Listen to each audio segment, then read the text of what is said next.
ଆସୁଛି ମହାବାତ୍ୟା। ଅକ୍ଟୋବର 29 ନେଇ ଛାତିରେ ପଶିଲାଣି ଛନକା।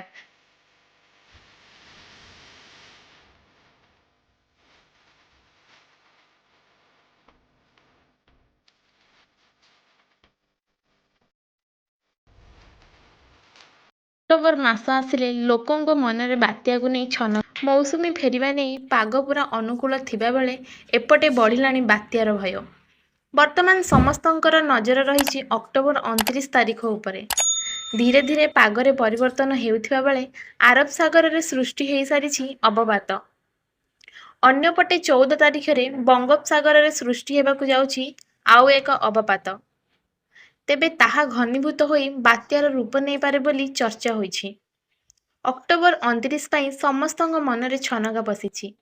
ଘନୀଭୂତ ହୋଇ କେଉଁ ଆଡ଼କୁ ଗତି କରିବ ଏହାର ପ୍ରଭାବ ଜିଲ୍ଲାଗୁଡ଼ିକ ଉପରେ କ'ଣ ରହିବ ତାହା ଏଯାଏଁ ସ୍ପଷ୍ଟ ହୋଇପାରିନି।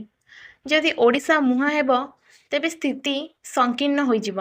ତେବେ ଆସନ୍ତା 7 ଦିନ ପର୍ଯ୍ୟନ୍ତ ବାତ୍ୟା ବିପଦ ନାହିଁ ବୋଲି ସୂଚନା ଦେଇଛି ପାଣିପାଗ ବିଭାଗ।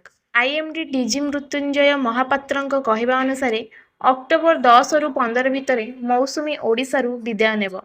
ବର୍ତ୍ତମାନ ଏହା ଆନ୍ଧ୍ରପ୍ରଦେଶ, ଗୁଜରାଟ, ମଧ୍ୟପ୍ରଦେଶ, ଝାଡ଼ଖଣ୍ଡ, ବିହାରର ଅନେକ ସ୍ଥାନରୁ ଏହା ଫେରିଯାଇଛି।